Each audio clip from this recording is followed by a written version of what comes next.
ये तुम्हारे उन्नयन में है। तुम्हारे उन्नयन शुरू करें।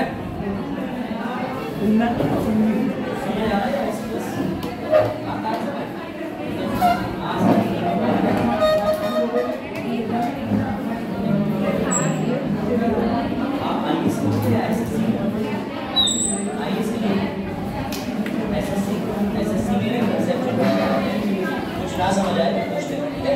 दोनों लोग आगे, ठीक? क्या नाम है इनका? आपने तो बताया था, आपको थोड़ा है अभिषेक हमारा अभी से चल शुरू करें। अब गाँव वाले मामले में चलने से पहले तुम्हारे लिए एक अद्भुत मीम देख लो। किसने जॉनी डेप और एम्बर हर्ड के डिवोर्स को फॉलो किया था? कोई है बेटा? यस। ये हाई लेवल कंटेंट है, ये तुम्हारे दिमाग से ऊपर जाएगा। बड़ा है बस तुम अक्षय कुमार देख के खुश हो लो ये अक्षय कुमार एक तरफ उदास और एक तरफ खुश क्यों है, ये खाली राज समझ सकता है। तो जॉनी डेप और एम्बर हर्ड का डिवोर्स था, याद समझ आ रहा थोड़ा बहुत? पूरा मैटर पड़ा है। अब तो मजा आएगा। अभ्युदय छात्र छात्राएं सर की क्लासेस से पूर्व, नहीं समझे जो? समझ गए। अब भैया देखो, आए हो जिंदगी में तुम बाहर बनके तो तुम्हें ऐसा बना देंगे। संविधान कोर्स पूर्ण होने के पश्चात ये लोग लेट आए ना, तुम्हें मीम दिखाता हूँ, लो देखो तुम लोगों के, ठीक है?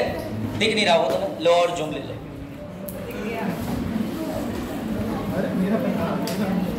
वो होता है ना कि जादू आता है तो ऋतिक की लाइफ बदल जाती है, उन्हें सब दिखने लगता है। वही सीन चल रहा है, तुम ऐसे हो। अभ्युदय छात्र छात्राएं सर की क्लासेस से पूर्व, और फिर सर आए, सर ने पढ़ाया, उसके बाद अब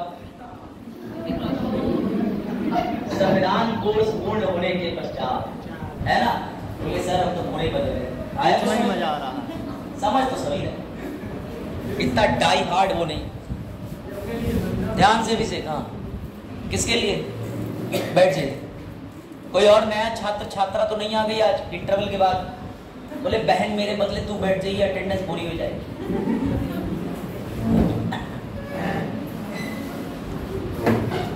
चलो भाई आ जाओ। अब तुम्हारे लिए सबसे पहले आज का सबसे भयानक इंसिडेंट डिस्कस कर लेते हैं। गुड, सब पढ़ेंगे अभी।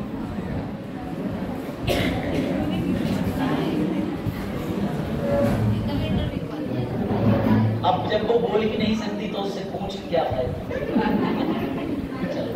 शुरू करें, बैठ जाओ, क्योंकि आप जो चंक आएगा, यानी जो सेकंड हाफ है आज, उस सेकंड हाफ में तुम्हें ये पता चलेगा कि समाज में शराब पे प्रतिबंध कैसे लगाया गया, क्यों लगाया गया, क्या सही है या गलत है, बिहार और गुजरात में शराब बैन क्यों, समझे? ये सारे सवालों के जवाब तुम्हें मिलेंगे इंटरेस्टिंग तरीके के साथ। आ गए सब लोग? आ गए? हाँ, क्या हुआ? मसालों पे भी लगे?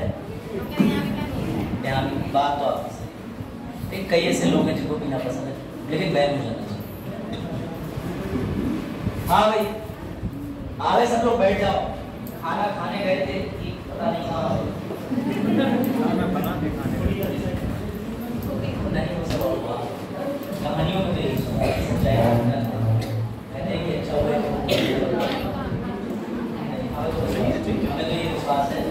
हमें भी देना थोड़ा सा वो यहाँ वाला है, वो घोड़ा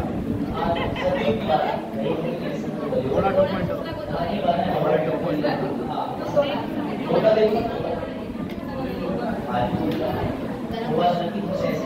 सब वीडियो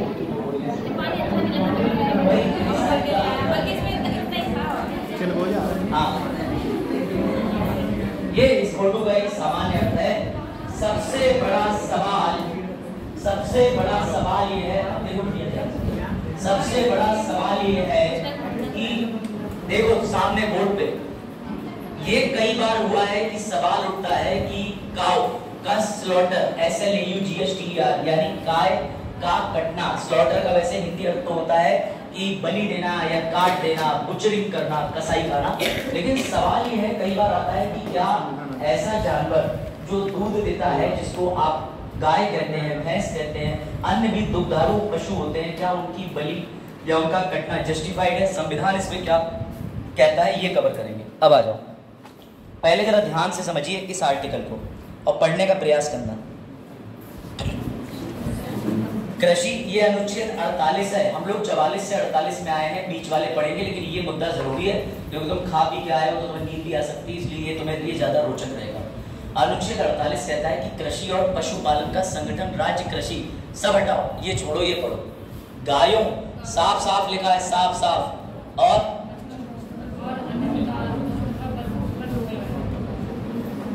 मवेशी ढोने वाले पे भी रोक लगाएगा, यानी गाय, भैंस, बकरी। ये बात सरकार को समझ में आई हो या ना आई हो, लेकिन बाबा साहेब का ये आदेश मानकर बिहार ने एक काम करा। सर क्या काम करा? बेटा बिहार ने लगाया बिहार पशु हत्या रोकथाम अधिनियम 1950। अब जैसे ही इसने ये अधिनियम पारित करा, क्यों पारित करा अधिनियम? क्योंकि डीपीएसपी को कैसे लागू करते हैं? विधि बनाते हैं, लॉ बनाते हैं। तो बिहार सरकार ने इस अनुच्छेद का पालन करने हेतु विधि बना दी, और बिहार सरकार ने विधि बनाई कि जो गाय है उसके काटने पे हम पूर्णतः रोक लगाते हैं। अब जैसे ही गाय के कटने पे पूर्णतः रोक लगी तो बिहार के अंदर भूचाल आ गया। कैसे? आप में से कुरैशी को जानते हैं कई लोग? कुरैशी कौन होते हैं? तो कुरैशी जो लोग होते हैं, मैं बता दे रहा हूँ कि कुरैशी लोग जब से इस्लाम धर्म बनाई है तो उन्हें माना ही जाता है कि कसाई, यानी वो डील ही करते हैं मांस बेचने में, मीट के कारोबार। ध्यान से समझना। तो जैसे ही बिहार सरकार ने ये लॉ बनाया, कुरैशी समाज एकदम एक्टिव हो गया और कुरैशी समाज सीधे पहुंच गए न्यायालय, और उन्होंने न्यायालय में जाके एक ही बात कही कि सर ये जो आप बात कर रहे हैं काउ स्लॉटर की, ये हम नहीं करने देंगे, बैन। क्यों? क्योंकि बेटा अनुच्छेद 19 के 1 का जी कहता है कि किसी भी व्यक्ति को व्यवसाय, काम, धंधे का अधिकार नहीं होगा।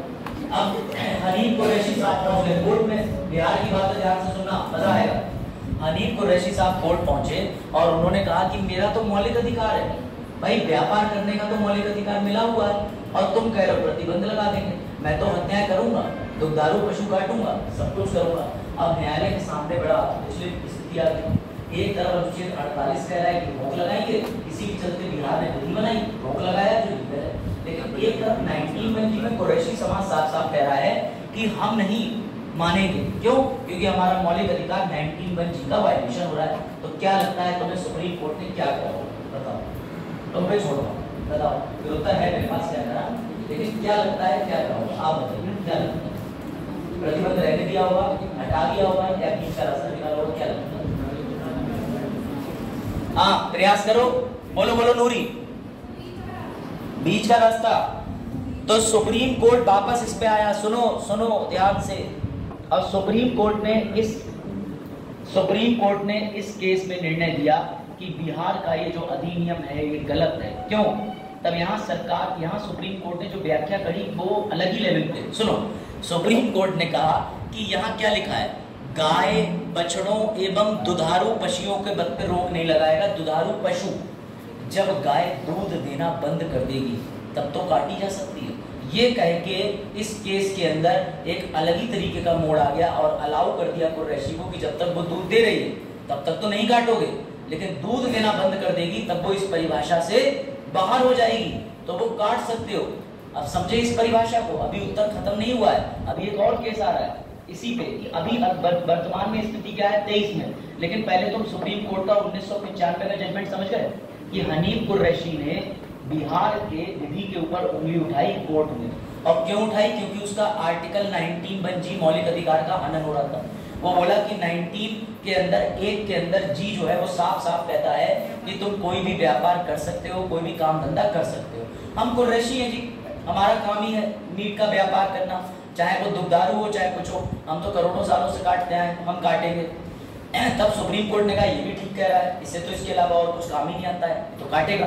तब सुप्रीम कोर्ट ने बीच का रास्ता निकाला और बोल दिया कि जब तक वो दुधारू श्रेणी में आती है तब तक नहीं काटोगे, लेकिन जब मिल्क प्रोड्यूस करना बंद कर देगी तब तुम काट सकते हो। बात आई समझ में? अब ये तो बात चली रही थी, लेकिन ये बात गुजरात को बुरी लग गई। गुजरात बोला यार ये क्या बात होती है कि दूध देना बंद कर देगी तो गाय गाय नहीं रह जाएगी क्या? इसी बात के एवज में गुजरात एक ऐसा राज्य है जिसने तुरंत ही एक अधिनियम बनाया, और ध्यान से समझना, फिर गुजरात ने अपना एक्ट पारित कर लिया।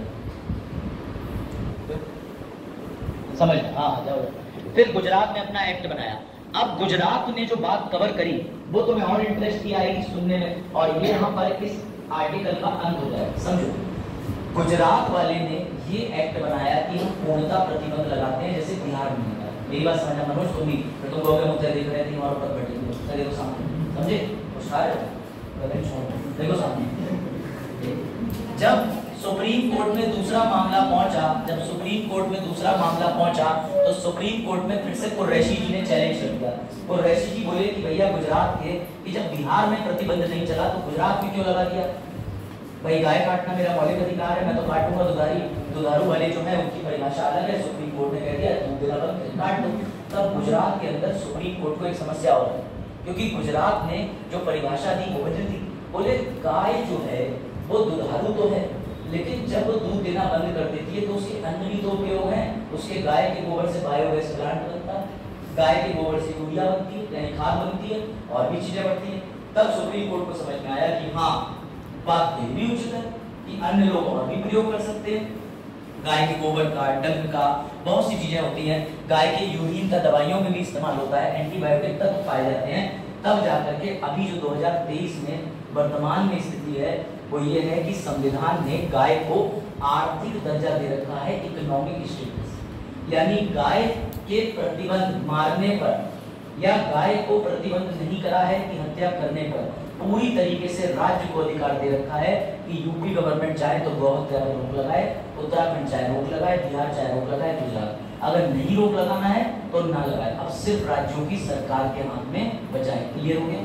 तो तुम्हारे यहाँ अगर गाय कट रही तो पत्र लिखो सरकार को, तुम्हें बंद कराना है। सुप्रीम कोर्ट ने तो कह रखा है दूसरे वाले केस में कि गाय को इकोनॉमिक दर्जा प्राप्त है, हमें नहीं लगता गाय नहीं कटनी चाहिए, लिख दो। अब ये टोटली सरकार के हाथ में रहेगा। कोई डाउट, कोई समस्या? समझ गए? ये है गांव के मामले में गांव स्लॉटर की स्थिति। समझ आया राज? समझ गए? कोई डाउट? तो भैया राज्यों की हालत कुछ ऐसी है, तू हाँ कर या ना कर, जो मेरा मन वो कर। मतलब कहने का मतलब यही है कि भैया मेरा मन तो मैं खाऊं, मेरा मन नहीं तो मैं नहीं खाऊं। अब राज्यों पे छोड़ दिया कि तू हाँ कर या ना कर। ठीक, कृपया अपनी तरफ ही देखें, कोई हाँ और ना नहीं करवा रहा तुम्हारी। ठीक है? कुछ लड़के इसी खुशी में आते हैं कि वो खुश है। सुनो भैया, लड़कियों पे है जो, लेकिन अच्छा है। एक लड़की से मैंने कहा पागल है क्या, उसने 3 दिन बात नहीं करी। और फिर बादशाह भैया आए, बोले लड़की पागल है, पागल है, पागल है। और फिर लड़की बड़ी खुश। यही गाना सुनना चाहिए। और फिर समाज, ये सब तो दोगलापन है। तो कभी कभी मुझे पता रहता है ना, सेकंड लेक्चर में थोड़ा बोर मैं भी हो जाता हूँ, तो मैं अपनी क्रिएटिविटी की नई दिशा देता रहता हूँ। समझ रहे हो? तो ये मेरा प्लान भी है कि कुछ नहीं बने तो मीमर बनेंगे साहब। है सर, ये भी सोच रखा है। चलो भैया आ जाओ। 1972 में अभी 48 पूरा नहीं हुआ।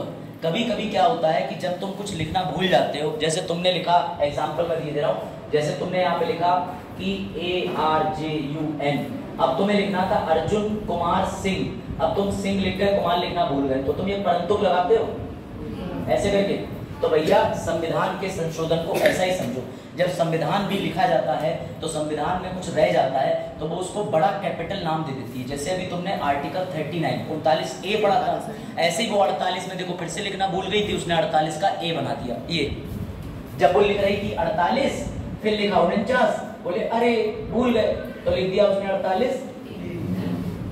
ठीक, कंडीशन समझे? अब ध्यान से समझना।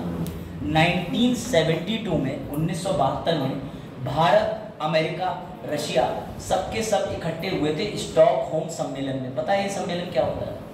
पता है किसी को? 1972 में पर्यावरण को बचाने के लिए एक सम्मेलन हुआ था स्टॉकहोम में। ठीक, वो जगह है।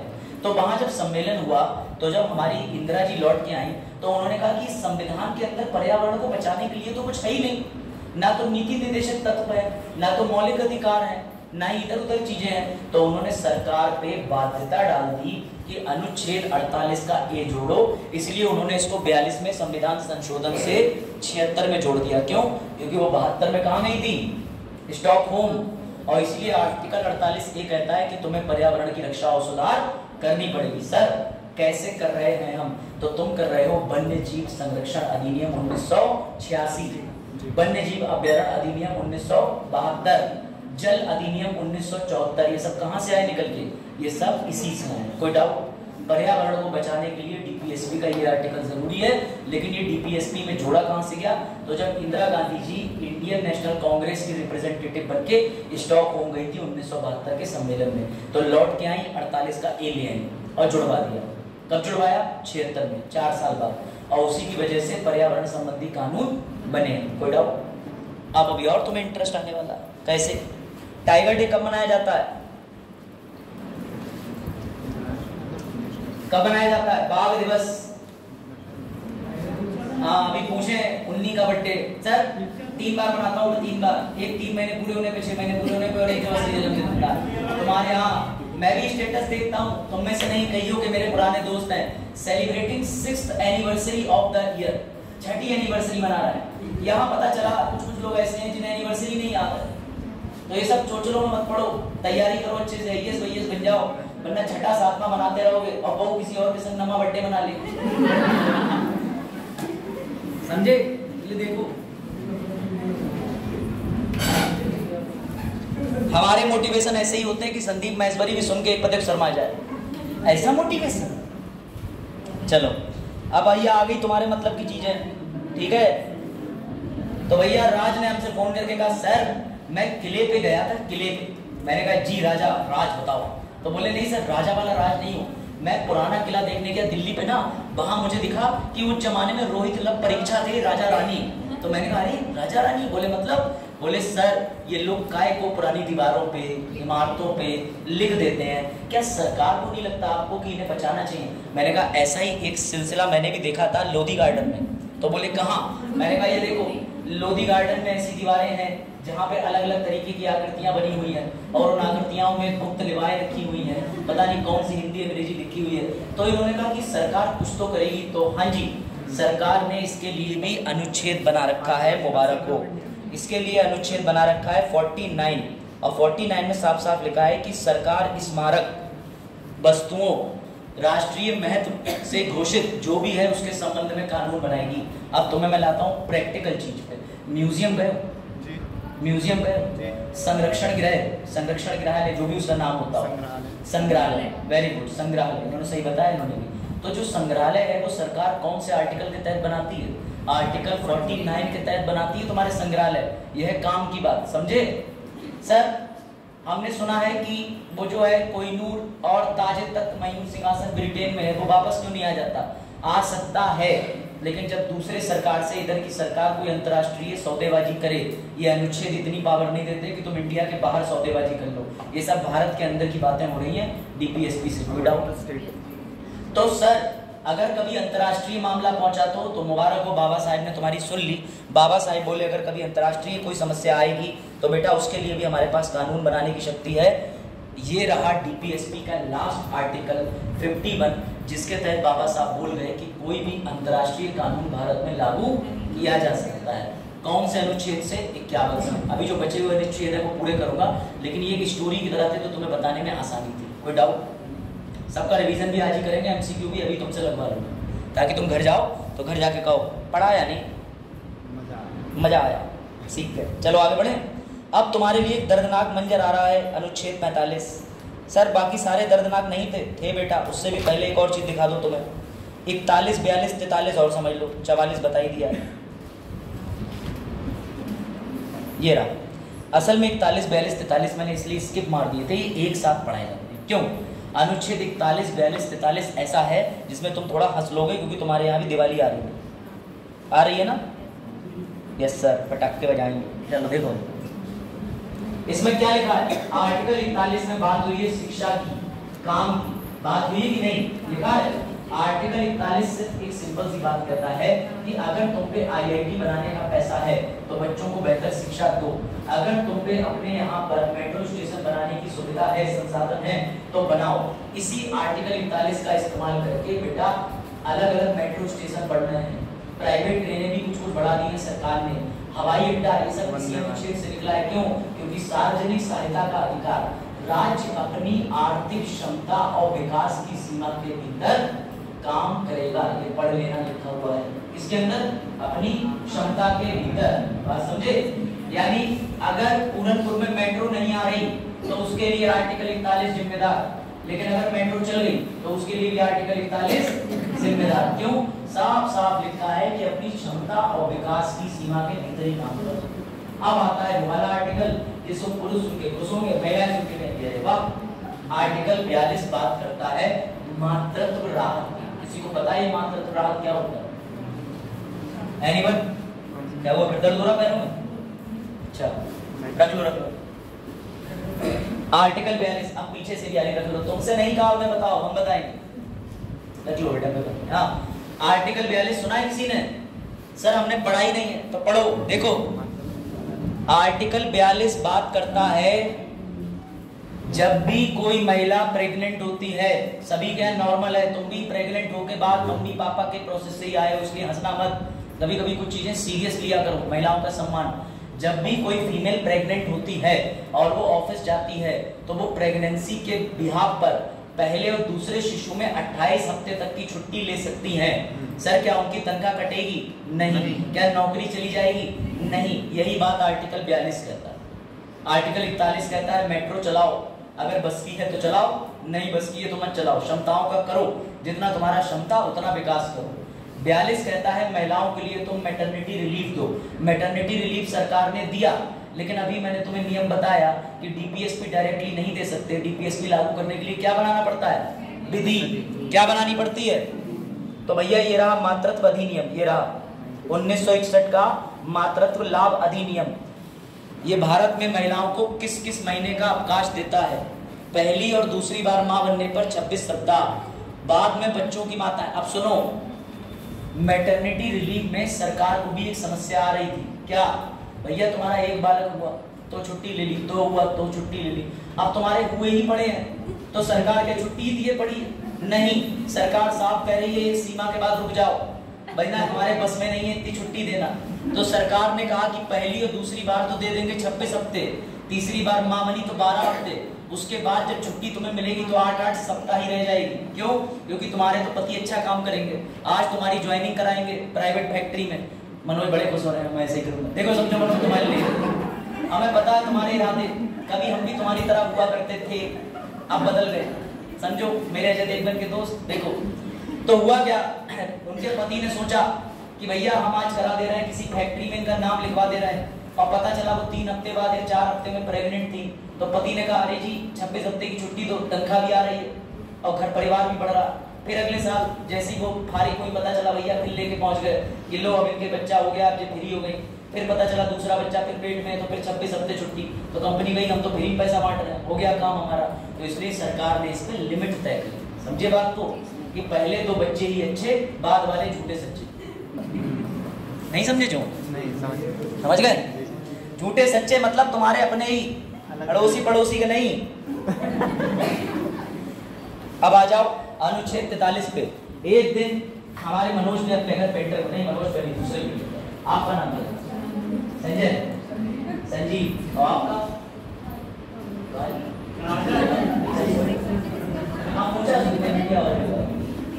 बस अब तुम बड़े गोरे हो तो मेरी तरह देखो इधर, कोई बात नहीं खाए। मेरी मम्मी का दूसरा नाम, दूसरी मम्मी का नहीं, मम्मी का। लोग ज्यादा ही सुन लेते हो भैया, एक ही वाले हैं, समझो। बस अब मूवमेंट बन गया, अब वापस है, ध्यान से सुनो। आर्टिकल 43 सुनो, दिवाली की सफाई। तो भैया काजल के घर आए पेंट करने वाले, काजल ने फोन करा, पप्पू भैया, पप्पू तो नाम नहीं किसी का, वो भी तो अरब में मिले। काजल ने फोन मिलाया, पप्पू भैया, हाँ बहुत बढ़िया सर, 5 करोड़ हमारे को लगवा दो। देख लो इधर, देख लो, माइक ले लो, माइक चलो 5। अब सुनो ध्यान से, इनने बुलाया दिवाली में पप्पू भैया, बोले पप्पू भैया क्या हुआ काजल? आ रहा है बस नहीं, माइंड मत करना, कहीं रस्सी और पंजे की भी संबंध बना लो। कहीं कैसे? हाँ वीडियो अपने मुझसे करी, ये सिर्फ तुम्हारे जोक्स इसलिए होते हैं और ताकि मजे के लिए। तुम लोग यहाँ पे आके थोड़ा एंटरटेनमेंट तो बनता ही है तुम्हारा। तुम लोग बड़ा दूर से आते हो 4-4 लेक्चर लेके हैं। अरे बाप, ऐसा मत कर क्या नहीं, तुम्हारा नाम सबसे अच्छा है इस दुनिया में।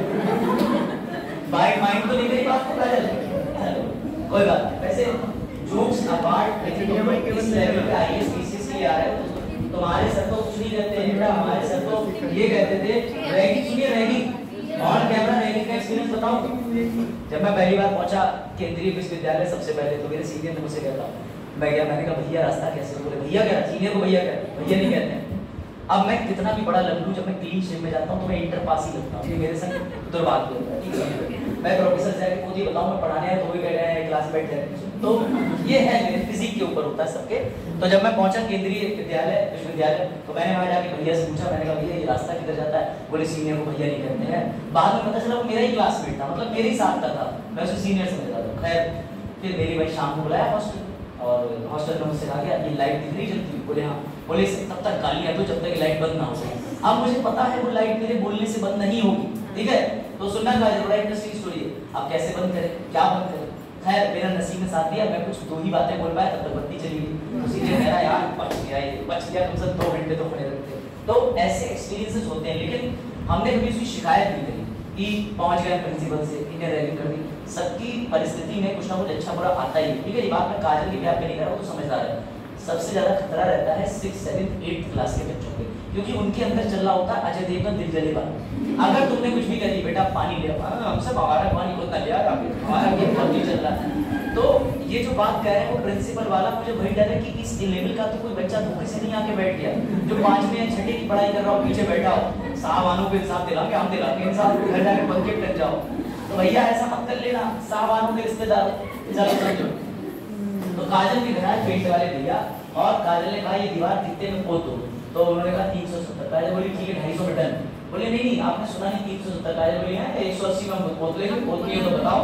हुआ क्या कि काजल ने दीवार तो पुतवा ली, लेकिन जब पैसे देने की बारी आई तो काजल ने कह दिया भागो यहाँ से, 1 रुपया नहीं मिलेगा। उल्टा ज्यादा तुमने पैसा करा तो तुम्हारी बाल्टी और तुम्हारा सामान भी रख लेंगे। बेटा ऐसा हो रहा था। अमिताभ बच्चन की एक मूवी है कि आज भी मैं फेंके हुए पैसे नहीं उठाता, ऐसा होता था। पहले जो मजदूर वर्ग होता था उसके साथ बड़ा ही गलत व्यवहार होता था, श्रमिकों की कोई वैल्यू नहीं होती थी। उनके जो कारखानों के मालिक हैं वो पैसे मार लेते थे, छीन लेते थे, देते नहीं थे। तो जब सरकार तक ये बात पहुंची तो उन्होंने बनाया अनुच्छेद 43 कि श्रमिकों के लिए जीवन यापन, मजदूरी आदि नीचे लाइन करो सुनिश्चित करने का प्रयास करेगा। और मुबारक हो तुम्हारी संडे की छुट्टी भी इसी आर्टिकल से निकली है, सरकारी छुट्टियां इसी आर्टिकल से निकली हैं। एक बार ये पूछा था, आई थिंक बैंकिंग का एग्जाम था, उसमें पूछा था कि गवर्नमेंट हॉलिडे कौन से आर्टिकल के तहत प्रदान करी जाती है? तो ये रहा आर्टिकल 43। कोई डाउट? 1800 क्या चीज? ये छुट्टियां तो कहा जाता है कि ब्रिटिश के काल से 1885 से 704 के जो आप उन्होंने कही थी कि लेबर का विकास नहीं हो रहा था, लेकिन जब संविधान बना तो हम तो कह सकते हैं कि 26 जनवरी 1950 हमारे यहाँ, ठीक है? आप समझे बात को? हाँ 1843 अंग्रेजों के समय अंग्रेजों ने लागू करी थी छुट्टियां, वो विश्व की बात हो गई। जैसे उन्होंने अपने मजदूरों को एक दिन राहत देने के लिए कहा था, लेकिन सारी छुट्टियां तुम्हारे संविधान ने तुम्हें करने का अधिकार दिया है, कोई अनुच्छेद से। समझ गए? इतना डीप नहीं जाना कि 1884 में 85 में जाओ और YouTube कम देखो, उसमें देख के तुम पता चले तुम नरेगा के मजदूर बन गए, ठीक है? हमें पता है प्रधान जी पैसा कहाँ ले जा रहा है, अगर प्रधान जी तुम्हें नहीं ले जाते, समझे? चलो भाई आज आगे बढ़ते हैं। तो सरकारी छुट्टियां, सामाजिक सांस्कृतिक अवसर। सामाजिक सांस्कृतिक अवसर मतलब ये कि सरकार कई बार बहुत सी ट्रॉफी और मेडल लेके आ जाती है। विश्वकर्मा योजना कि भैया ले आओ अपने टूल्स, जितने तुम्हारे पास हथौड़ी छेना तुम्हें कर दे सम्मानित।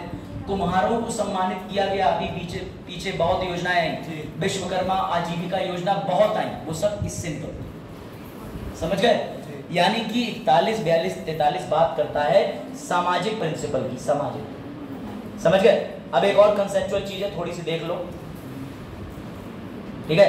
कई आर्टिकल 1 और 2 दोनों एक ही साथ लिखे हुए हैं। कोई आर्टिकल इस बॉक्स में भी मिल जाएगा 43, कोई इसमें भी मिल जाएगा, कोई इसमें भी मिल जाएगा। तो मैं फिर तुम्हारे लिए क्लासिकल मीम लेके आया हूँ, पढ़ना मत,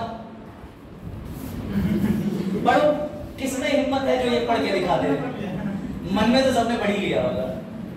चलो सर ऐसा क्यों करते हो बेटा, ये सुनील शेट्टी से पूछो, ठीक है? क्या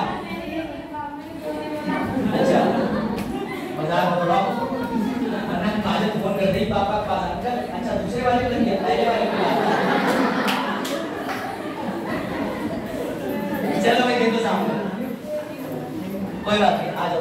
देखो एंजॉय करो, लेकिन यही की चीज यही छोड़ के जाना। आपस में क्लास से निकलने के बाद सब ऑल इंडिया साथ में ब्रदर से समझ रहे, ये बात नहीं है। अब आर्टिकल समझ लो। ऐसा हुआ कि जब 36 से लेके 51 तक अनुच्छेद बहुत सारे इकट्ठे हुए, तो संविधान निर्माताओं ने कहा चीजों को आसान कर लेते हैं। उन्होंने समाजवादी अनुच्छेद समाज वाले बॉक्स में डाल दिए, गांधी जी की विचारधारा गांधी और जिसमें उदार विचारधारा थी, सबका साथ सबका विकास, उन्हें एक डिब्बे में डाल दिया। इसीलिए जो तीनों वर्गीकरण है इसके अंदर तुम्हें अनुच्छेद रटने नहीं है। अगर तुम्हें याद रह पाते हैं तो ठीक, ना ये यूपीएससी पूछता है ना पीएससी पूछता है, लेकिन एसएससी पूछता है। तो एसएससी वालों के लिए ये डिब्बा कंठस्थ होना चाहिए कि सोशलिस्ट के अंदर 8 होते हैं, गांधीयन में 6, लिबरल में 7, कौन कौन से होते हैं ये मैं चार्ट दे दूंगा। ये वाला आज जो स्लाइड है आज वाली, ये आज ही ग्रुप में डाल देंगे, बॉयज और गर्ल्स बोथ में, ठीक है? पुरानी स्लाइड चाहिए तुमको, स्लाइडें भी चाहिए नहीं, मैंने कुछ तो कुछ डाले हैं ना, डाल दे। क्या चीज फ्रेंड्स? नंबर, अच्छा नंबर नहीं आपका जोड़ा। पहले प्रिंस ने धोखे से कुछ और लिखा, मुझे लगा प्रिंस कह रहे हैं सच्ची गर्ल्स बैच में जोड़ दूं, तो मैंने प्रिंस से यहाँ पूछा, मैंने तुम भाई जोड़ोगे? बोले नहीं सर मैंने कुछ नहीं, कुछ और लिखा, तब से बेचारे बॉयज नहीं। चलो मैं जोड़ दूंगा। अब सुनो, हाँ भाई ये भी छोड़ो, किसी काम का। अब सबसे इंपॉर्टेंट आर्टिकल पे आ जाओ। साहबानो जी हो गई, अब आ जाओ इसमें। ठीक, ये अच्छा आर्टिकल है, ये आर्टिकल बड़ा कंसेप्चुअल है। इसमें लास्ट ईयर यूपीएससी मेंस में क्वेश्चन आया था, और आर्टिकल 45 जो है उस पे एसएससी का एक लाइन का क्वेश्चन बनता है कि उसमें शिक्षा को लेके कितने वर्ष मेंशन किए हैं, 10 वर्ष। अब जब हमारा इंडिया आजाद हुआ, कोई बता सकता है कि कितने प्रतिशत लोग शिक्षित थे, यानी साक्षरता दर क्या रहा होगा 1950 में? कोई बता सकता? सोचो राहुल, क्या रहा होगा साक्षरता दर? तो सोचो। हाँ कम था, कितना कम था सर? 100 में से हाँ कितना? 10 से 20 ही नहीं है, बहुत बता दिया।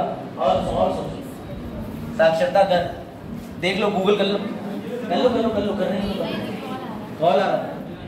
हाँ मतलब आप फोन टू फ्रेंड वाली हेल्पलाइन यूज कर रहे हैं। हाँ 5 3 देख लिया, पीछे देखा नहीं है? 2 से 3% लिटरेसी रेट था। तो जब बाबा साहिब के सामने बात हुई तो बाबा साहिब ये बोले कि भारत का साक्षरता दर इतना कम है और सबसे पहला काम हमें ये करना पड़ेगा कि साक्षरता दर बढ़ाना पड़ेगा। क्यों? क्योंकि अनुच्छेद 21 भी ये बात कहता है कि तुम्हें जीवन जीने का अधिकार मिला है अपनी चॉइस से और डिग्निटी यानी गरिमापूर्ण तरीके से। लेकिन मुझे खुद बताओ कि तुम गरिमापूर्ण जीवन कब जी पाओगे? आज के समय पे शिक्षित व्यक्ति गरिमापूर्ण जीवन जीना उसे मुश्किल पड़ गया है। बस वो अगर नौकरी ले पा रहा है तभी जी पा रहा है, लेकिन शिक्षा का महत्व तो है। जो व्यक्ति बिल्कुल ही नहीं शिक्षित है और जिस व्यक्ति ने पढ़ाई करी है उनके अंदर कॉन्फिडेंस अलग होता है, चीजें बात करने का तरीका अलग होता है। तो बाबा साहेब ने कहा कि जब देश आजाद होगा तो ये संविधान निर्माताओं की ड्यूटी होगी कि वो ठीक 10 साल के अंदर अनिवार्य शिक्षा फ्री कर दें, अनिवार्य शिक्षा फ्री कर दें। क्या हुआ ऐसा? हाँ क्या हुआ ऐसा? क्यों नहीं हुआ बताओ? क्या नहीं बना था? क्या चीज? डीएसपी दोबारा बोलिए, आपकी बात ठीक लग रही है मुझे, दोबारा बोलिए। हाँ अब ध्यान से सुनना। जब बाबा, हाँ मैंने इसीलिए इस आर्टिकल को बाद में रखा है क्योंकि इस पर 2 केस आएंगे और दोनों केस बड़ा मनोरंजन वाले हैं, मजा आएगा। हुआ ये कि जब बाबा साहब ने देखा कि लिटरेसी रेट, साक्षरता दर बहुत कम है इंडिया का, तो बाबा साहब को बड़ी चिंता हुई। लेकिन तुम जरा दिमाग लगाओ, जब देश आजाद हो रहा था तो अंग्रेज हमारे यहाँ से सब तो लेके उड़ गए थे, कुछ बचा ही नहीं था। तो बाबा साहब ने कहा कि जब हमारे पास शिक्षा देने के लिए अच्छे विश्वविद्यालय के लिए बिल्डिंग ही नहीं है, कुछ है ही नहीं, तो शिक्षा दे किसमें? तो बाबा साहब ने कहा कि मैं 10 साल के लिए तुम्हें निर्देश देके जा रहा हूं। किसको? अनुच्छेद 36 की सरकार को, स्टेट को, कि जैसे ही संविधान बनेगा उसके 10 वर्ष के भीतर जो है वो मुफ्त अनिवार्य शिक्षा दे देना। अब सुनो ध्यान से, 1950 की बात थी, समय हो गया 60, 70, 80, 90, 40 साल ऊपर हो गए, किसी ने ध्यान तक नहीं दिया। तभी एक दिन एक केस सुप्रीम कोर्ट चला गया, और अब ध्यान से सुनना क्योंकि अब गोल्डन पॉइंट आने वाला है, और उस केस का नाम बना Mohini Jain versus state of Karnataka 1992। ये केस यूपीएससी मेंस में आंसर में बस ये लिखा हुआ था कि शिक्षा के अधिकार को केस के माध्यम से दर्शाएं। तो 2 केसेस है, पहला वाला सुन लो, भले ही तुम केस का नाम भूल जाओ, जरूरी नहीं है केस का नाम याद रखो, लेकिन क्या हुआ था, घटना क्या हुई थी वो मत भूलना। हुआ ये कि मोहिनी जैन नाम की व्यक्ति थी, उसने जो है भाई केस कर दिया। अब तुम्हारे सबके दिमाग में सबसे पहले एक बात आनी चाहिए कि सर डीपीएसपी पे तो केस होता ही नहीं है, तो कोर्ट में केस हुआ कैसे? कौन बताएगा इसका आंसर? और ना ही अभी कोई एजुकेशन का एक्ट बना है जिसे लेके न्यायालय चले जाओ। ये बात 1992 की है, डीपीएसपी को कोर्ट ले जा नहीं सकते, एक्ट बना नहीं है जिसके माध्यम से न्यायालय चले जाओगे, तो डीपीएसपी को लेके कोर्ट पहुंचे कैसे, ये बताओ। यह कंसेप्ट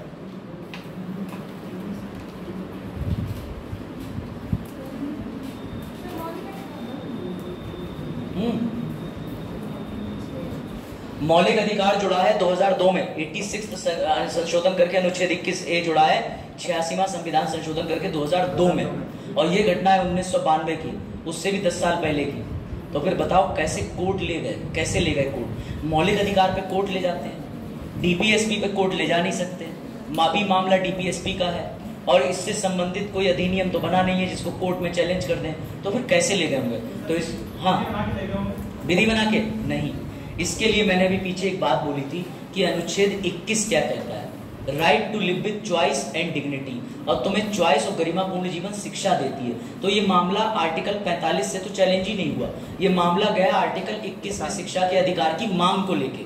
तब उन्होंने संविधान में वर्णित आर्टिकल 41 की भी बात करी और 45 की। सर 41 आपको याद आ रहा होगा कि 41 में लिखा था कि शिक्षा और काम सीमित संसाधन या उपलब्ध संसाधन के आधार पर अपनी क्षमताओं के आधार पर देंगे, पढ़ा था। तब राज्य ने कहा, राज्य से पूछा गया कि तुम शिक्षा के अधिकार को अनिवार्य क्यों नहीं बना रहे हो?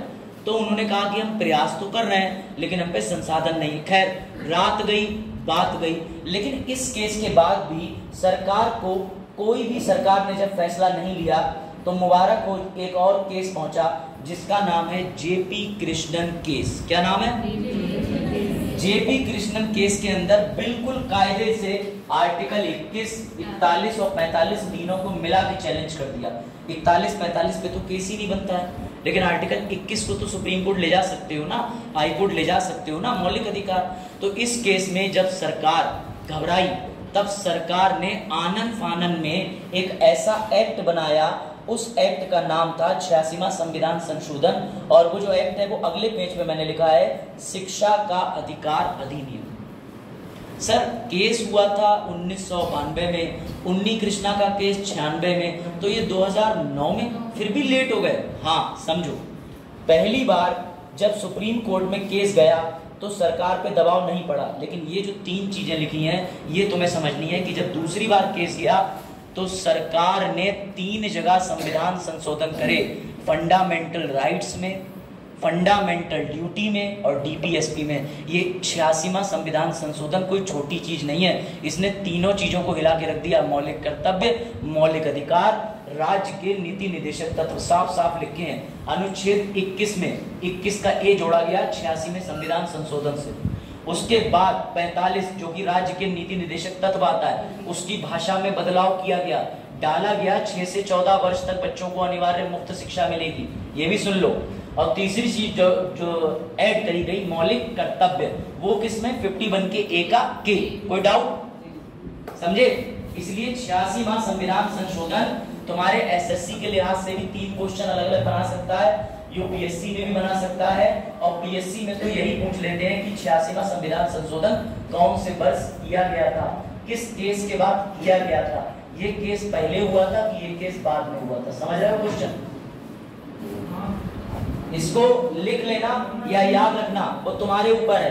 फिर जब सरकार ने 86वां संविधान संशोधन करा तब भी सरकार को चैन नहीं पड़ा, सरकार ने चीजें इंप्लीमेंट नहीं करी।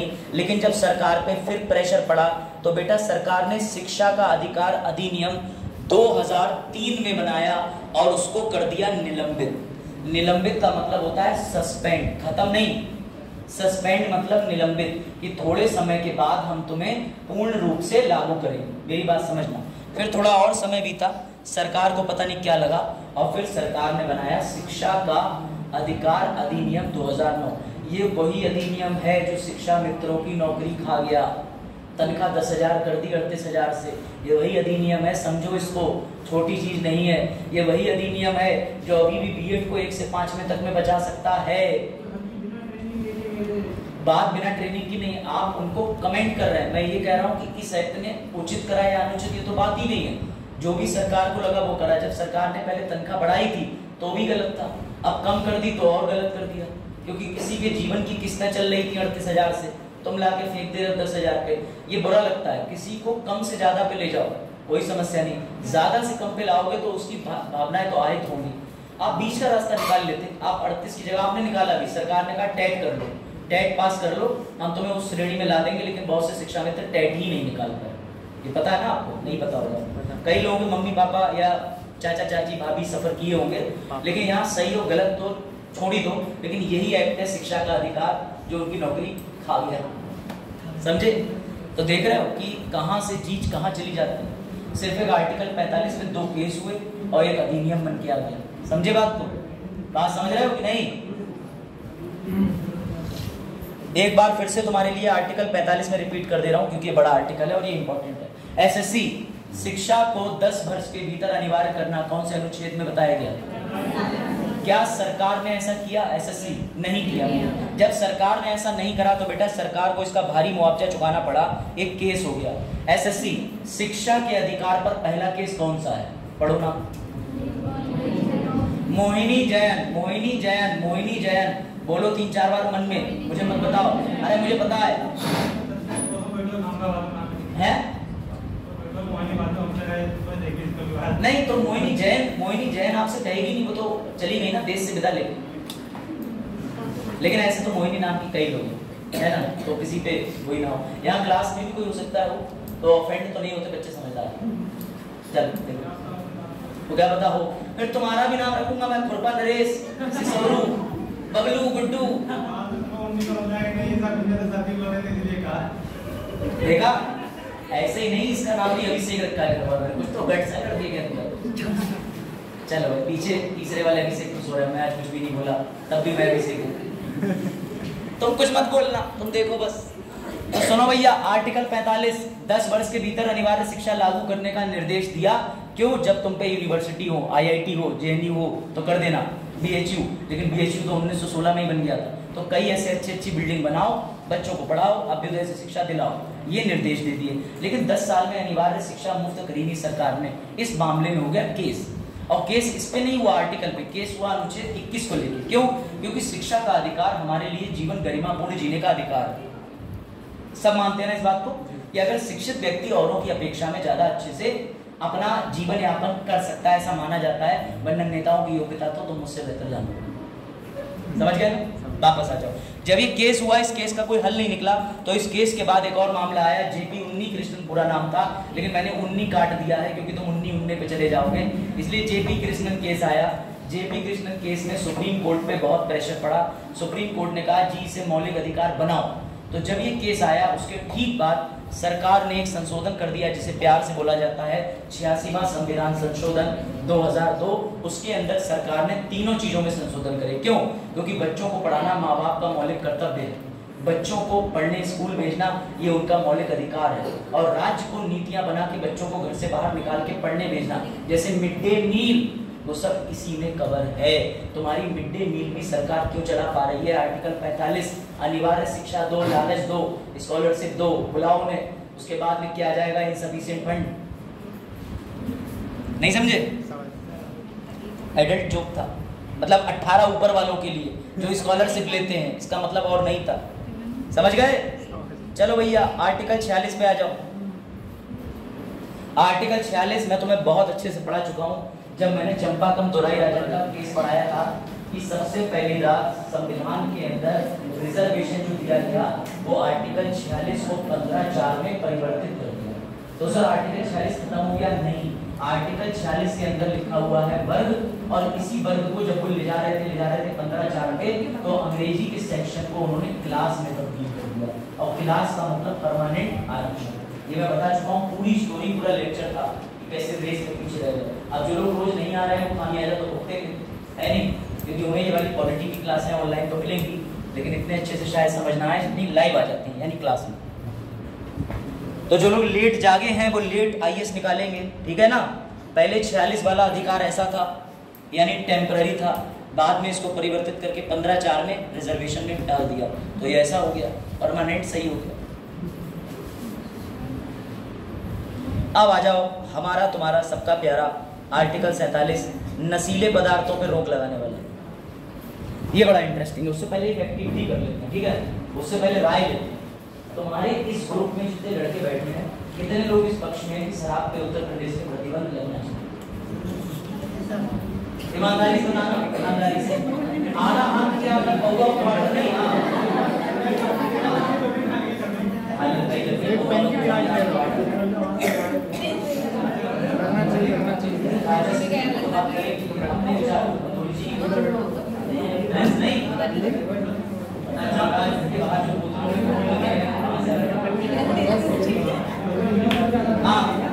आगे इधर सब बंद करने के लिए कह रहे हैं, ठीक?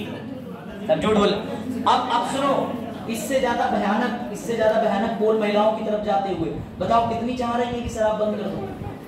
इसमें भी कुछ ऐसी हैं, अरे नहीं, अरे बीच वाली महिलाएं, लड़कियां क्या विचार है?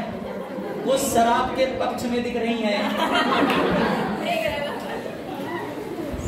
ये होता है जहां जहां मैंने शराब पे पोल कराया, वहां पे लड़के बेचारे पूरे खड़े कर दे हाथ, लेकिन लड़कियां हमने पी नहीं, हमें पता ही नहीं बंद कैसे होती है, बंद हो चाहे शुरू हो, हमें क्या फर्क पड़ रहा, पहले पीते तो पता चलता। तो तुम्हारे पीने ना पीने से कोई फायदा नहीं है। तुमने पिए हुए व्यक्ति को तो देखा ही होगा कि वो रोड पे शक्तिमान बना घूम रहा होता है, देखा है?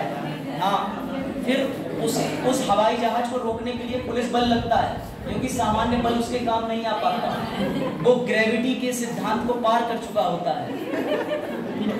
समझ रहे ना? हाँ, क्या हो रहा है जी? हाँ, ये बात सही कह रहे हैं, एग्जैक्टली, बिल्कुल सही बात है। इंटरव्यू पीने जाएंगे, उसके बाद आजीवन प्रतिबंध लगवाएंगे। समझ रहे हो? ये लड़के फौज में क्यों जाना चाहते हैं? सर फौज में पीने की मौज। वो था ना, क्या कहते हैं, सूर्यास्त और पहाड़ी मस्त, पंजाबी मस्त, सुना है ना? पंजाब इंग्लिश स्पीकिंग कोर्स मात्र 350 रुपए में, अंग्रेजी बोले सिर्फ आज ही, उसके बाद तो आप भूल चुके होंगे। नहीं, ऐसा होता है। देखो मेरी फैमिली और रिलेशन में कई लोग पीते हैं, ठीक है? अब मैं यहाँ पे गुणगान नहीं करने आया हूँ, इसलिए मैं अपने बारे में बोला नहीं, मैं नहीं पीता, बहुत गलत है। कोरेक्स सिरप पिया है मैंने, जब मम्मी ने बचपन में ठूस दिया, ले पी लिया, उसके बाद लगता था और तो समझ रहे हो। और वो बीच में चलाता है यूट्यूब पे सुलोचन, वो छोटा बच्चा था नहीं, सुलोचन पर तुम लोग भूल गए, उस जनरेशन की हुई, भूल गए तुम इस स्टार को। सुलोचन करके चला था, वो कोरेक्स, वो क्या होता है जो व्हाइट वाला इंक, अरे जिससे लिखा हुआ मिटा देते हैं ना, सफेदा। अच्छा हाँ, व्हाइटनर। अब लड़कियों की आवाज व्हाइटनर, हाँ व्हाइटनर, कौन सा? हाँ, और भी सुनो, सैनिटाइजर, ठीक है? लॉकडाउन में यूट्यूब पे वीडियो वायरल हुई थी, सैनिटाइजर से शराब कैसे निकाले।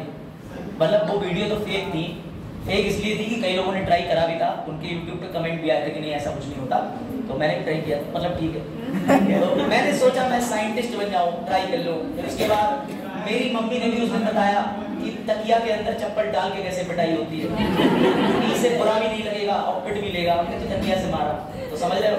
हाँ, जैसे एडिशन ने कीड़े वाला एडिशन ने प्रयोग करा था। सही बात, सही बात। तो वापस आ जाओ, हम लोग बात कर रहे हैं नशा मुक्ति केंद्र की कि कैसे चलाया जाता है, ठीक है। नशा मुक्ति केंद्र नहीं, समझ लो हुआ ये। अब ध्यान से सुनना, अगर कभी आपसे कोई कहे कि किस लॉ के तहत, किस कानून के तहत या फिर शराब पे प्रतिबंध सरकार लगा सकती है कि नहीं, तो एक आर्टिकल याद रखना, वो है आर्टिकल 47। पढ़ो जरा हिंदी में क्या लिखा हुआ, पढ़ो तुम लोग, तब तक हम पी लें।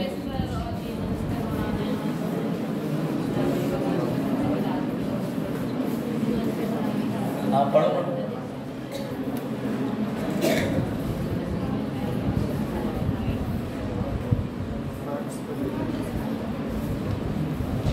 पढ़ लिया, पढ़ा। इसमें साफ साफ लिखा हुआ है कि आप नशीले पदार्थों पे प्रतिबंध लगा सकते हो, लेकिन जो दवाइयों में प्रयोग होते हैं उस पे नहीं लगा सकते। ये चीज क्लियर हुई, हो गई क्लियर। अब सुनो ध्यान से, जो सवाल तुम्हारे दिमाग को घुमाएगा बड़ा अच्छे से, एक एक लाइन इसकी ध्यान से पढ़ लेना। आगे मैं जो चीज समझाने जा रहा हूँ उसकी लाइन पे मैं गौर करने को कहूंगा, फिर आओगे लौट के, फिर तुम्हें पढ़ना पड़ेगा, फिर कहोगे नहीं नहीं सर वापस आओ।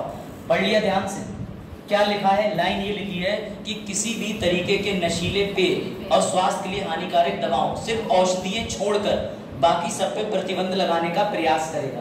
क्लियर हो गया।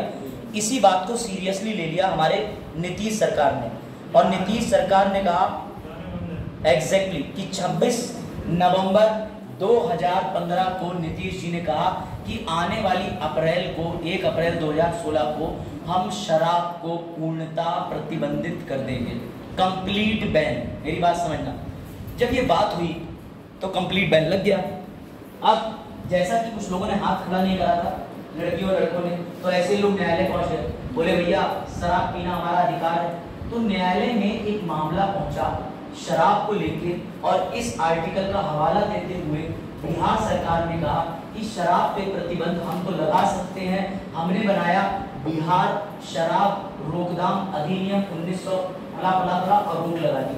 बिहार के पास अधिकार है क्योंकि आर्टिकल 48 डीपीएसपी है, डीपीएसपी कहता है लॉ बनाओ रोक लगाओ। लेकिन उस आर्टिकल में एक चीज मिस हो गई, जिसकी वजह से ये मामला आज सुप्रीम कोर्ट में पेंडिंग है। बड़ा इंटरेस्टिंग चीज है, जब ये मामला पटना हाई कोर्ट पहुंचा तो पटना हाई कोर्ट ने बिहार सरकार के फैसले को सही पाया और अनुच्छेद 48 की रीडिंग करते हुए बोली हाँ तो प्रतिबंध लगा सकते हो। सुन लो इधर, बाद में खुद की बात होगी। तो उन्होंने कहा कि तो प्रतिबंध लगा सकते हो और प्रतिबंध लगा दो, लेकिन तब बिहार ने प्रतिबंध जो लगाया था वो हाई कोर्ट ने तो मान्य करा, लेकिन लॉयर्स भी बहुत खतरनाक होते हैं बेटा। उनमें से एक जो लॉयर है वो पहुंच गया सुप्रीम कोर्ट, और सुप्रीम कोर्ट सिर्फ हवाबाजी नहीं करता, वो मामले की तह तक जाता है। उसने वापस आर्टिकल 48 पढ़ा और बोले कि तुमने शराब पे प्रतिबंध तो लगाया है, लेकिन ये तुम कैसे डिसाइड करोगे कि कितनी हद तक। शराब अगर कुछ ml पी जाए, दवाई, शराब अगर कुछ ml पी जाए तो फौजियों के लिए वरदान, सरकार अगर कुछ ml पी जाए, कुछ ज्यादा ml पी जाए तो नुकसान। कहाँ लिखा है अनुच्छेद 48 के अंदर कि कोई लिमिट है? तुमने बिहार शराब रोकथाम अधिनियम में लिमिट लिखी नहीं है, तुमने लिख दिया पूर्ण प्रतिबंध। तो अभी इस मामले पे सुप्रीम कोर्ट में केस चल रहा है, लेकिन अखबार वालों ने शराब को न्याय दिलाने की ठान रखी है, और अखबार वाले आए दिन लगाते हैं कि नीतीश सरकार को अपनी लिकर पॉलिसी में बदलाव कर देना चाहिए। क्यों? क्योंकि इससे राजस्व आता है, कर आता है, टैक्स आता है, लोगों का दिमाग सही होता है, ऐसा कहना है मेरा लास्ट वाले ने। ठीक है, तो फिलहाल नीतीश सरकार को आए दिन न्यूज़पेपर में क्रिटिसिज्म या कई लोग कहते हैं, और अब नीतीश सरकार को भी थोड़ा समझ में आने लगा है कि यार ऐसा ना हो चुनाव जीतने का मुद्दा ही ये बन जाए और हमें शराब पे प्रतिबंध हटाना पड़े। तो सर क्या इस साल यूपीएससी पे क्वेश्चन नशे को लेके आएगा? हाँ जी आएगा। क्यों?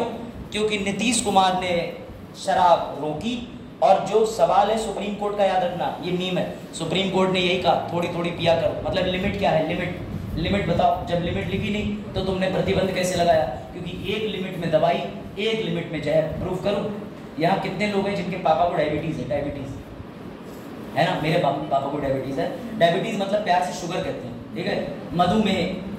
तो भैया मेरे पापा से मम्मी ने कहा ये पकड़ो 1 लड्डू खाओ, पापा को मैं 4 लड्डू खाने का, तो मैंने कहा पापा 1 ही लड्डू खाओ, ज्यादा खाओगे तो तुम्हें इंसुलिन लगानी पड़ेगी, ये तुम्हारे लिए नुकसान दे जाएगी, होता है। लेकिन अगर वो लिमिट में रहे तो मीठा खा सकते हैं, जैसे 1 लड्डू से भी थोड़ा तोड़ लिया, आलू चावल खा। मैं मानता हूँ डायबिटीज खत्म नहीं होगी, लेकिन डायबिटीज कंट्रोल रहती है, कंट्रोल नियंत्रित रहती है। डायबिटीज कई ऐसे रोग हैं जो कभी खत्म नहीं होते, आपने ठीक कहा। तो भाई मम्मी ने पापा से कहा कि तुम लिमिट में करो।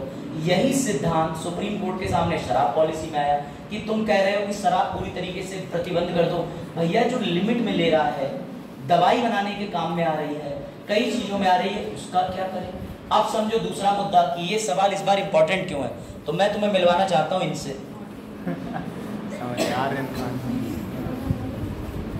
सारे करंट के मुद्दे डिस्कस होंगे, छूटेगा कुछ नहीं, मैं तुम्हें गारंटी दे रहा हूँ। जितना तुम भूल के आए हो उतना मैं पढ़ के आता हूँ, समझे?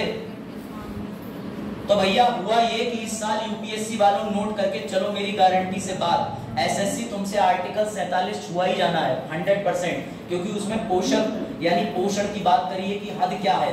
और यूपीएससी वालों तुमसे ये क्वेश्चन छुआ जाएगा, क्यों? क्योंकि न्यूज़पेपर ने अंग्रेजी में पूरा ये आर्टिकल देखो छापा है, ये पूरा, इसमें साफ साफ लिखा है धारा 58, ये रही धारा 58, इस अधिनियम की 6 महीने की सजा, 1000 रुपए जुर्माना, 2 साल तक की सजा का प्रावधान है। यूपीएससी वालों आना ही आना है। आर्यन खान का नाम नहीं आएगा कि उस बच्चे के संग क्या हुआ, कैसा केस था, लेकिन वो तुमसे एनडीपीएस एक्ट के कुछ तथ्य डाल के यूपीएससी का क्वेश्चन बना देंगे। बात समझे? तो तुम्हारे लिए सामने क्वेश्चन है, करंट की घटनाओं से इस तरीके से इंफॉर्मेशन रिहान कोरिलेट होती है, समझ गए?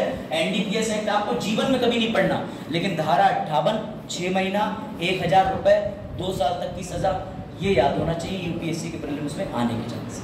समझ गए? कोई डाउट? अब सुनो सर, इनने कोई नशा नहीं करा था, असली नशा तो इसमें है, समझ गए? तुम्हारे आर्टिकल 47 की अवहेलना ये कर रहे हैं ये। सर रात मम्मी ने मॉर्टिन लगा दी थी, इसलिए मैं ज्योग्राफी हिस्ट्री सब पढ़ नहीं पाई, पॉलिटी नहीं पढ़ पाई। मॉर्टिन के बाद भी तुम्हें कुछ ऐसी प्यारे नशे होते होंगे, होता है ना, कि मॉर्टिन लगाने के बाद भी तुम्हें मच्छर काट जा रहा है, लेकिन तुम सुकून से सो रहे हो, तो कुछ तो मॉर्टिन में सस्ते नशे हैं। है छोड़ो, जो भी समझो, समझ गए? अब आ गया। अब एक चीज और ध्यान रखना, मातृत्व योजना, पोषण देना, सत्तू बांटना आंगनवाड़ी में, बिल्कुल नीचे स्तर पे ले आया हूं तुम्हें। यानी सत्तू का कट्टा मिलता है कि जाओ बांट दो, उसके बाद वो कट्टा तुम्हारे यहाँ भैंसे खाती हैं, हमने बहुत खाया, अब नहीं आता, अब दलिया आता है ना, दलिया आता है। तो वो जो दलिया बांट रही है सरकार, वो आर्टिकल 47 के तहत ही बांट रही है। क्यों? क्योंकि सरकार का कहना है कि तुम्हें पोषक तत्व देना हमारी जिम्मेदारी है। शिशु के लिए सरकारी अस्पताल में फ्री वैक्सीनेशन, आर्टिकल 47। मातृत्व योजना, भारत स्वच्छ भारत अभियान, क्यों? क्योंकि आर्टिकल 47 कहता है कि भैया पोषण दो, पोषण, समझ गए? वृक्ष लगाओ परियोजना, कौन सा आर्टिकल? हाँ, कितनी जल्दी 47। अभी पीछे ही पढ़ाया था एक आर्टिकल 48A, जो पर्यावरण की बात कर रहा था। बहुत अच्छा ध्यान है, तुम लोग मोर्टिन खा के आए हो दूध में फेंट के। कौन सा आर्टिकल पढ़ा जरा बचा जो वो बताओ, नहीं तो सारे आर्टिकल पे क्विक रिवीजन मार देते हैं बढ़िया सा। अब आएगा चार्ट, अब बनेंगे तुम्हारे क्वेश्चन, ये आएगा, ठीक है? शुरू करें? शुरू करें? अब देखते हैं तुम लोग रटने में कितने अच्छे हो। कंसेप्ट में तो तुम्हें देख ही लिया, नीलवटा सन्नाटा, अब रटने में और चेक कर लें, ठीक है? सर बेइज्जती, कोई बात नहीं बेटा, बेइज्जती ही इज्जत दिलाती है, उसका भी हो जाएगा इज्जत, ठीक है? भाई वाले कहेंगे भाई पढ़ ले बे, ना पढ़ेगा बे, तो तुम कहोगे बेइज्जती, समझे? साहब पता नहीं कौन घुस गया। चलो देखो भैया, देखो समाजवादी सिद्धांतों की बात करें, समाजवादी सिद्धांत। अब देखो तुम रट्टा एप्लीकेशन की पावर देखना अभी बालकों की। बताओ आर्टिकल 38 क्या कहता है? कौन बताएगा? इधर पीछे टिकटॉक गेम चल रहा, पता नहीं क्या चल रहा है। बताओ आर्टिकल 38 क्या कहता है? बताते चलो। आर्टिकल 38 और लिखो होमवर्क के लिए घर से क्वेश्चन 2 मेंस के सब लिख के लाएंगे। लिखो पहला क्वेश्चन लिखो, कल चेक करूंगा, पीडीएफ बना के ग्रुप में भी डाल देना अपना नाम लिख के। लिखो प्रश्न लिखो, मौलिक अधिकार और राज्य के नीति निर्देशक तत्वों में भिन्नता बताएं, यानी फंडामेंटल राइट्स एंड डीपीएसटी में डिफरेंस। मौलिक अधिकार और राज्य के नीति निर्देशक तत्व में अंतर बताएं। मौलिक अधिकार एवं राज्य के नीति निर्देशक तत्व में अंतर बताएं, लिख के लाना है। हो जाएगा, मैसेज कर देना, नहीं तो प्रदीप सर को बता देना, ठीक है?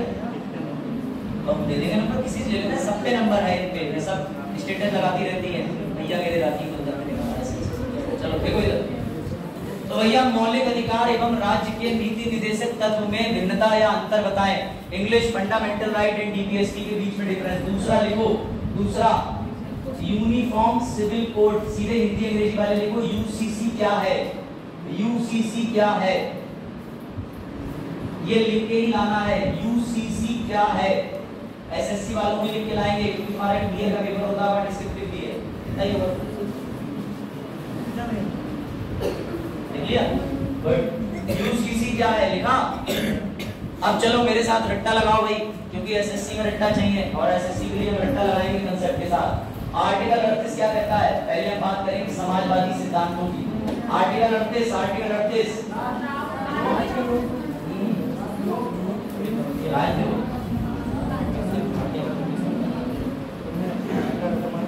38 कहता है कि डीपीएसटी लोक कल्याण को, उनका पेन दे दो मनोज। आर्टिकल 38 कहता है कि राज्य लोक कल्याण को बढ़ावा देता है एवं राज्य डीपीएसटी का अनुपालन करेगा विधि बनाकर। कोई दिक्कत? इसका मतलब विधि किसके लिए बनेगी? समाज के लिए। तो आर्टिकल 38 कौन से डिब्बे के अंदर रखा हुआ है? समाज वाले में। रट्टा लग गया? समाज के लिए विधि बनेगी तो समाज के डिब्बे के अंदर। आर्टिकल 38। आर्टिकल 39 क्या कहता था? सर आय में असमानता, आजीविका, शिशुओं की कोमल आयु, उसमें लिखा हुआ था ये सब कई सारे पॉइंट थे, A B C D E F थे, तो वो सारे के सारे सामाजिक हैं। क्यों? महिला पुरुष समाज में तो नौकरी करने जाएंगे, अपने घर पे खुद ही नौकरी कर लेंगे, उनके लिए उन्हें फैक्ट्री वर्क प्लेस चाहिए ही नहीं। हो गया? तो आर्टिकल 39 सामाजिक। 39 ए विधिक परामर्श सामाजिक दायरे के, सामाजिक डिब्बे में रखोगे। क्यों? क्योंकि समाज को समाधान परामर्श देना सरकार की जिम्मेदारी है, इसलिए सोशलिस्ट है। कोई डाउट? आर्टिकल 39 ए के बाद अनुच्छेद 41 बात करता है शिक्षा, कार्य क्षमता और सीमा के अंदर, ये भी समाज को शिक्षित करने की बात करता है। तो ये किसके अंदर आएगा? समाजवादी डिब्बे के अंदर। कोई डाउट? आज जो चीज समझ में नहीं आ रही है पीछे बात करके क्या रोज आना होता है? सर जिस दिन आप नहीं आते उस दिन भी वहां संडे को भी। देखो आर्टिकल 42 मातृत्व अवकाश, समाज में महिलाएं नौकरी करेंगी, बोलते जाओ साथ में मन में। 42 मातृत्व रिलीफ, ध्यान रटने हैं, ये टर्म रटने हैं। 42 मातृत्व रिलीफ यानी मातृत्व अवकाश किसमें? 42 में मैटरनिटी रिलीफ। आर्टिकल 43 किसकी बात करता था? श्रमिकों के लिए समान आजीविका की बात करता था। 43 ए मैंने तुम्हें नहीं पढ़ाया, अब बता दे रहा हूँ। 43 ए कहता है अमूल दूध पीता है इंडिया। फिर से सुनो लाइन क्या? 43 ए कहता है अमूल दूध पीता है इंडिया। सर मतलब सहकारी कोऑपरेटिव सोसाइटी। जब प्राइवेट लोग कोई भी समाज में कार्य शुरू करें और सरकार भी उनके साथ आगे आ जाए, उसे सहकारी कहते हैं। आर्टिकल 43 ए समाज के लोग जब सहकारी कार्य करें यानी कोऑपरेटिव सोसाइटी की बात करता है। कोई डाउट? अगर आपकी बस है आप जा सकते हो, बस से तो जा सकते हो। और साइकिल अच्छा तो आंटी को उठा लो, तो ऐसी इमरजेंसी चले जाओ। अरे ये तो रट्टा वाले 10 मिनट लग जाएंगे, आप चले जाओ आंटी के वीडियो देख लेना। चलो देखो आर्टिकल 43 ए कोऑपरेटिव सोसाइटी की बात करता है, देख लेना एक बार फिर से, ठीक। आर्टिकल 43 ए के बाद 47 बात करता है शराब पे प्रतिबंध। समाज में शराब छुड़वाओ, नशा मुक्ति केंद्र चलाओ। आर्टिकल 47 की सामाजिक धारणा की बात करता है, ठीक। थोड़ा और बोलो लेकिन ये सीख लो क्योंकि ये जरूरी है। अब आओ गांधीयन प्रिंसिपल पे। गांधी जी के लिए फोटो लगा था 40 वाले पे। आर्टिकल 40 कहता है, गांधी जी ने कहा था पंचायतें संगठित करना, पंचायतें संगठित करना था। 43 बी और 43 ए दोनों कोऑपरेटिव सोसाइटी की बात करते हैं, इतना समझ लो, ज्यादा ना दिमाग लगाओ। आर्टिकल 46 बताओ कौन बताएगा? आर्टिकल 46 कौन बताएगा? 46 कौन सा? 46 विशेष 46 वाला इतनी बार पढ़ाया। चंपाकम वाला केस, इसमें आरक्षण की बात होती है, समझ गए? इसे बताया था अनुसूचित जाति अनुसूचित जनजाति वाला आर्टिकल 46। ध्यान से समझो। आर्टिकल उसके बाद है 47 सेम। अब देखो 47 गांधी जी वाले में भी है, 47 समाजवादी में भी है। दोनों में क्यों है? क्योंकि 47 के अंदर नीचे कुटीर उद्योग की भी बात हुई है, ये समझ लो, ठीक है? 47 वाला गांधी जी वाला भी है, समाज वाला। उसके बाद आर्टिकल 48 साफ साफ कहता है किसकी, जो हमने गाय वाला पूरा मैटर हनीफपुर रशी का पढ़ा था, कि ये कृषि एवं आधुनिक कृषि के मामलों में बढ़ावा देता है एवं लघु उद्योगों को बढ़ावा देता है, ठीक। उसके बाद आज हम लिख रहे हैं जो उदारवादी, जो सारे समाज के लोगों के लिए ओपन है। आर्टिकल 44 यूसीसी, उसमें सभी समाज के हर वर्ग का वेलकम है, हिंदू मुस्लिम सिख ईसाई आपस में सब भाई भाई। शिक्षा 45, आर्टिकल 45 शिक्षा, सब पढ़ो सब शिक्षित हो। आर्टिकल 48 के अंदर सेम चीज आ जाएगी। आर्टिकल 48 में गांव वाला मामला था, इसमें रिलीजियस खाने पीने के सारे अधिकार समान है सबके लिए, ये दिया गया। आर्टिकल 48 ए की बात करो तो कोई टेंशन की बात नहीं, पर्यावरण की बात करता है, और पर्यावरण सबका है। इसमें ना 48 में नहीं, इसमें छोटा ही लिखा 42 में, 42 से छोटा एक था और 39 का बड़ा एक था, समझे? उसके बाद आओ आर्टिकल 49 किसकी बात करता है? 49 करो यार, 49 किसकी बात करता है? आर्टिकल 49 याद आ रहा है कुछ? किसकी? शाबाश नूरी, पुरानी इमारतें, इसमें सुनील सोनी सब चल रहे थे, कोने में लिखे हुए। सुनील सोनी नहीं, कोई और थे, सुमित सोनी। देखा इतनी डिटेल। आईबी और रॉ के लिए उचित कैंडिडेट उपलब्ध है, दिल में लिखा था। तुम अपने घर जाओगे, पापा पता कहाँ लिखेंगे तुम्हारे, मार के सही करेंगे, पढ़ोगे नहीं, लेकिन ये अच्छी बात है, डिटेल दोगे। दिल में 2 अक्टूबर को गांधी जी, लेकिन बात सही आपकी कि दिल में कुछ और रखना है। लेकिन यार लगा तुम्हारे को ये चाहिए तो मम्मी पापा से मिलते हैं, मम्मी से मिलते हो क्या? नहीं सच में मिलते, लड़के नहीं मिलते कोई मम्मी से, कभी नहीं मारा, सीधे तमंचे से काम हो गया।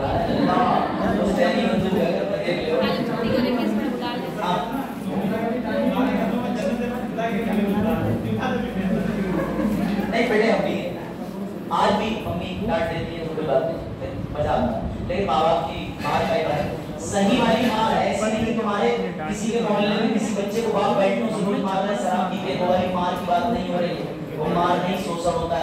23 में जाओ, चलो देखो आर्टिकल 48 ए हो गया, 49 हो गया, मॉन्यूमेंट 50 बात किसकी करता है ये और 50 बड़ा इंपॉर्टेंट है।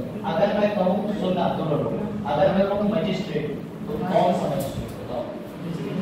डिस्ट्रिक्ट मजिस्ट्रेट याद है आपसे, मैं मजिस्ट्रेट, आपको कौन सा मजिस्ट्रेट याद है? अब सुनो मजाक, मेरे दोस्त ने फोन करके कहा यार मैं मजिस्ट्रेट बन गया हूँ, तो मैंने कहा अरे वाह दोस्त एसडीएम बन गया, घूमेंगे। वो कौन से निकले? वो निकले न्यायिक मजिस्ट्रेट। तो आर्टिकल 50 यही बताता है कि मजिस्ट्रेट 2 प्रकार के होते हैं, एक होता है न्यायिक, एक होता है कार्यपालिका, और दोनों कभी एक नहीं हो सकते। इसलिए आर्टिकल 50 कार्यपालिका और न्यायपालिका के बीच विभाजन बताता है, बस इतनी बात याद रखनी है, कोई डाउट? आर्टिकल 50 50-50 कर दे रहा है, 50-50, इसे न्यायपालिका को कार्यपालिका को, ऐसे याद रखना, जेई जुडिशरी और एग्जीक्यूटिव। आर्टिकल 50 50-50 कर दे रहा है, ठीक। आर्टिकल 51 भी मैंने आपको बताया था, आर्टिकल 51 क्या कहता है, याद आ रहा है किसी को? अंतरराष्ट्रीय संधि को, ठीक। तो अब ये चीजें समझ में आई कि नहीं समझ में आई, पहले ये बताओ। हाँ कोई डाउट इधर किसी को? 47 इसमें से अभी भी कोई डाउट हो, हालांकि टाइम हो गया है लेकिन अभी मिनट है काफी, तो मेरा मानना ये है कि अगर कोई डाउट है तो पूछ लो। हाँ अभिषेक आप जा सकते हो, जिसकी बस ट्रेन कुछ भी है वो अपना जा सकता है। हाँ रिवांस्ड पैसा प्रीमियम, ठीक है। हाँ बताओ कोई डाउट हो डीपीएसपी में पूछो, क्योंकि कल हम मौलिक कर्तव्य पढ़ेंगे। मौलिक कर्तव्य, उससे पहले बेसिक स्ट्रक्चर की कहानी सुना दूंगा तुमको कल। सुनो, और एक चीज और सुन लो, इंपॉर्टेंट है। कल 3 घंटे की क्लास और होगी, उसके बाद मंडे से ये टेंशन खत्म तुम्हारी। फिर मेरी क्लास थर्सडे फ्राइडे सैटरडे को 1.5 घंटे की पहली रात में, कोई डाउट? ऐसा टाइम टेबल बन चुका है। हाँ, थर्सडे फ्राइडे सैटरडे मेरी क्लास है। क्या करूँ मैं, मतलब इस समय वाला मीम आ गया, इतना सुंदर हूँ तो क्या करूँ, इतना काबिल हूँ तो क्या करूँ हो चुका है कि मतलब अलग अलग जनपदों में घूम घूम के तो अपना जो है वो जनपद ही बन गया है। मंडे ट्यूसडे वेडनेसडे, रुक जाओ पहले ये बंद कर दे, फिर तो मैं बताता हूँ।